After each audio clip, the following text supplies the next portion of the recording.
السلام علیکم خواتین و حضرات، دیکھتے ہیں حسب حال. میں ہوں آپ کا میزبان جنید سلیم اور شو میں میرے ساتھ شامل ہیں ناجیہ اور آپ کو بہت عزیز، بہت پیارے عزیزی. آج حسب حال میں شامل ہے غیر اخلاقی ویب سائٹس کے حوالے سے پاکستان کا اعزاز، سیاسی فلم، مخبرنامہ اور خبروں پر عزیزی صاحب کا تبصرہ. مگر سب سے پہلے ہم بات کریں گے نہری پانی پہ خواص کے راج پر. کچھ خاص کا تو نہر پہ راج ہوتا ہے نا، اور کچھ جو ہوتے ہیں وہ نہروں سے پانی چوری بھی کر لیتے ہیں. سر واقعی یہ نہر میں سے پانی کیسے چوری کر لیتے ہیں؟ ایسے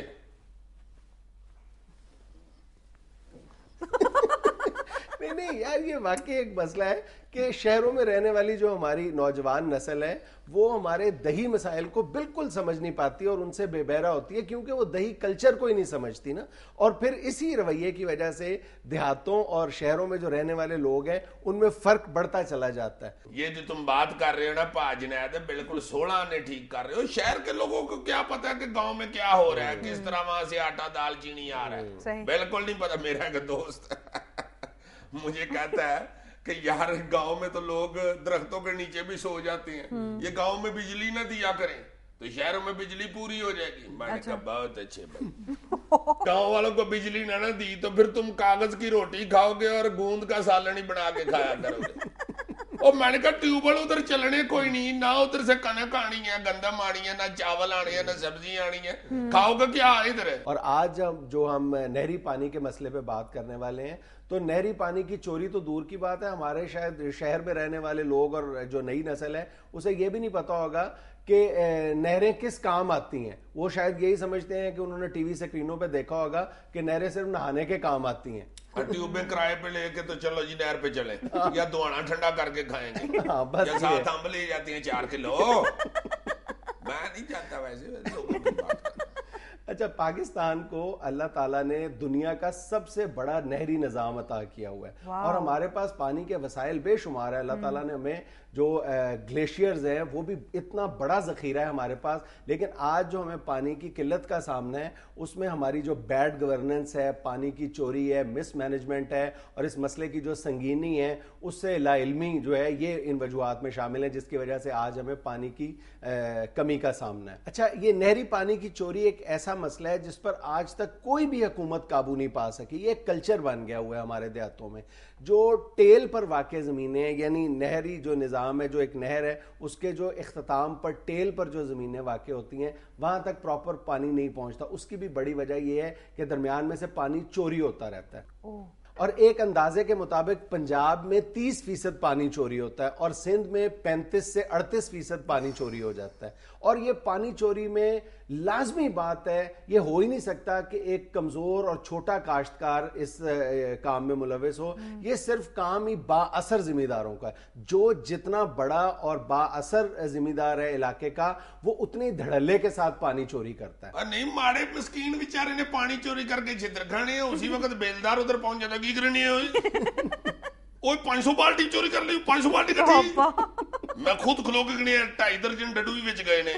کوئی تیرے کو کٹاواں گا چھٹاوڑی تینوں چل پرچہ کٹاواں گا ادھر تے. اگر بڑا ذمہ دار یہی حرکت کرتا ہے تو پھر تو جا کے بیلدار واہ واہ چوری صاحب ہے کرو جناب، کرو جناب مرضی استعمال. اس کو تو چوری بھی نہیں کہتے، چوری بھی نہیں. یہ تم صحیح کہہ رہے ہو کہ اس کو چوری نہیں سمجھا جاتا. ایک چھوٹا کاشتکار جو ہے وہ تو بیچارہ پائپوں کے ذریعے پانی چوری کرتا ہے. ایک بڑا وہ پائپ لگایا جاتا ہے. جو بڑے ذمہ دار ہیں وہ ڈرم کے دونوں طرف سوراخ کر کے ڈرم باقاعدہ رکھتے ہیں. یا اس سے بڑا بھی ہے کہ موگا جو ہے، موگا جو نہر میں سوراخ کیا جاتا ہے جو آگے جس سے ڈسٹریبیوٹ کیا جاتا ہے پانی، اس کو موگا کہتے ہیں. اچھا، ذمہ دار جو ہے بڑے اس موگے کا سائز بڑا کر دیتے ہیں وہاں سے، اور پھر آگے جتنا یعنی جہاں پر ایک مخصوص مقدار پانی کی جانی ہوتی ہے وہاں سے وہ دگنی مقدار حاصل کر لیتے ہیں. اس پہ بھی محکمہ انار کوئی کارروائی نہیں کرتا. اب یہاں پر جو سب سے زیادہ پانی چوری میں جو سب سے زیادہ بدنام علاقہ ہے وہ قصور کا علاقہ ہے. اور قصور میں اس دھڑلے سے پانی چوری ہوتا ہے اور جتنے بھی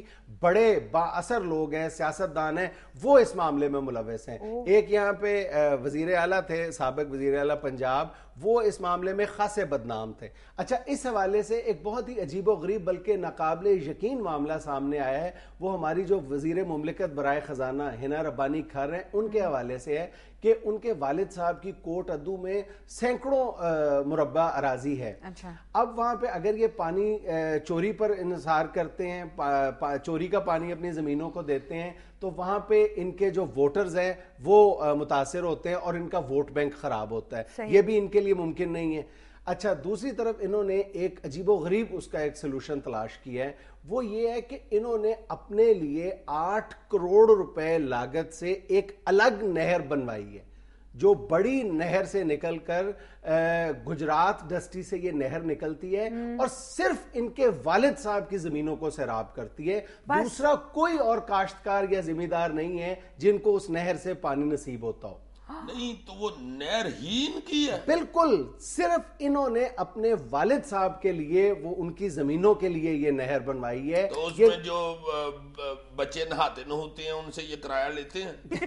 ہو سکتا ہے. ہاں, ٹیوبیں کرائے پہ جاتی ہیں, بڑی انکم ہے اس میں. تو تمہیں پتہ ہی ہنا ربانی کھر صاحبہ ہیں کون؟ ہاں ہاں, ہر حکومت میں شامل ہو جاتی ہیں, شوکت عزیز سے لے کے شوکت ترین تک, اور پھر آج بھی ہر حکومت میں وزیر مملکت رہی ہیں یہ. اور یہ غلام مصطفیٰ کھر صاحب کے جو بھائی ہیں غلام ربانی کھر, ان کی صاحبزادی ہیں یہ. اب اس دور میں جب وہ اتنی دیر سے ایک اہم پوسٹ پہ بیٹھی ہوئی ہیں, تو بجائے یہ کہ وہ قوم کے لیے کسی ڈیم یا کوئی اور جو منصوبہ تھا اس پر توجہ دینے کی بجائے یہ زیادہ مناسب خیال کیا کہ وہ اپنا نام پاکستان کی تاریخ میں ایک جو خواص کی پہلی نہر ہے اس کے بانی کے طور پہ اپنا نام لکھوائیں. تو یہ کوئی بری بات تو نہیں ہے یار, بندہ ہر حکومت میں ہو تو اپنی نہر بھی نہ ہو بندے کی. حد ہو گئی ہے تمہارے والی بھی, تم بھی ہمیں فضول ہی بولنا شروع کر دیتے. یہ جو پانی چوری کرتے ہیں ان کی طرف دھیان دو. جو لوگ چھوٹے چوری کرتے ہیں نا جی, چھوٹی طبقے کے لوگ, وہ چوری ہوتی ہے. یہ جو بڑے لوگ اس طرح کا کام کرتے ہیں وہ تو ذہانت ہوتی ہے, ذہانت. یہ تم دیکھو کہ وہ کیسا عقل مند کام انہوں نے کیا, اپنی نہر نکلوائی ہے. اب ادھر دیکھو لوگ ادھر نہا رہے ہوں گے فرسٹ کلاس, کچھے کرائے پہ لے کے, موجیں لگی ہوں گی, رونقیں لگی ہوں گی. بڑی محنت کی ہوگی انہوں نے نہر بنانے کے لیے, کوئی چھوٹا کام نہیں ہوتا یار. تمہیں نہیں اندازہ, کینیڈین ڈڈو منگوائے انہوں نے 2,500 نہر میں چھوڑنے کے لیے. ویسے تو ٹاکے کا ڈڈو بھی اچھا ہوتا ہے, مگر کینیڈین ڈڈو جو ہوتا ہے نا, وہ سنا ہے انگریزی میں گڑینگ گڑینگ کرتا ہے. وہ کیسے یار؟ پاکستانی ڈڈو تو کرتا ہے نا, ادھر کا ڈڈو کرتا ہے واو واو واو واو. کیا ٹرانسلیشن ہے اس کی. بڑی بڑی اعلیٰ قسم کی مچھلیاں لا کے چھوڑی ہیں, بڑی بڑی مہنگی. یہ جو کچھوا ہے, کچھو کو ماں جیسے کہتے ہیں, یہ تو نہر کے نزدیک نہیں آ سکتا. یہ ویسے ہی بیچارہ کھجل خراب سا بندہ ہوتا ہے, ملنگ آدمی ہوتا ہے, اس کے پاس تو اپنا مکان نہیں ہوتا. اللہ پاک نے وہ جو کھوپڑا سا دیا ہوا نا اسی کے اندر رہ لیتا ہے. جب سونا ہو گردن اندر کر لی, جب سفر کرنا ہوا باہر نکال لی. بیچارہ جیسے بندہ سائیکل نہیں باہر نکال کے چل پڑتا ہے, ویسے یار میرے ذہن میں آیا اگر اللہ تعالیٰ پاکستانی عوام کو اسی طرح کا کھوپڑ سا دے دیتا, ہائے ہائے ہائے ہائے, گورنمنٹ نے تو اس عوام کا کرنا کچھ نہیں, بڑا فائدہ ہو جانا تھا اس عوام کا. کیسے؟ ہاں دیکھو نا, بڑا بڑا مکان مل جانا تھا, بیچاروں کو مکان نہیں تھا بننا پڑنا. اور جتنے بم دھماکے ہو رہے ہیں گردن اندر کر لی جب دھماکہ ہوا. یار قوم کی رفتار کم ہو جانی تھی. پہلے کون سا قوم نے بڑی دوڑیں لگائی ہوئی ہیں. ادھے بیچارے اسٹیشنوں پہ سوئے ہوتے ہیں, ادھے باغوں میں سوئے ہوتے ہیں, ادھے تاش پکڑ کے بیٹھے ہوتے ہیں. ایک بندہ کھمبا ٹھیک کر رہا ہے, 43 نیچے کھڑے ہو کے دیکھ رہے ہوتے ہیں. یہ تو ساری قوم پہلے ہی کچھو کما ہے, صرف کھروپڑ کی ضرورت ہے. ہاں تو میں بات کر رہا تھا کچھو کمے کی. یہ جو پائی کچھو کما ہے نا, اور یہ لوکل ڈڈو, ان کو تو ربانی صاحبہ کی نہر کی طرف جانے کی اجازت نہیں ہے. اگر بیچارے کہیں راستہ بھول کے چلے بھی جائیں نا تو نہر خود کہہ دیتی ہے گو بیک اسٹوپڈ پیپلز. اوپر سے یہ بیچارہ جو کچھو کما ہوتا ہے یہ ملنگ آدمی ہوتا ہے, انگریزی سن کے گھبرا جاتا ہے. یہ تو اپنے بڑے لڑکے کو کہتا ہے پتر آ جاؤ ادھر اپنے چھپڑ میں گھس جائے.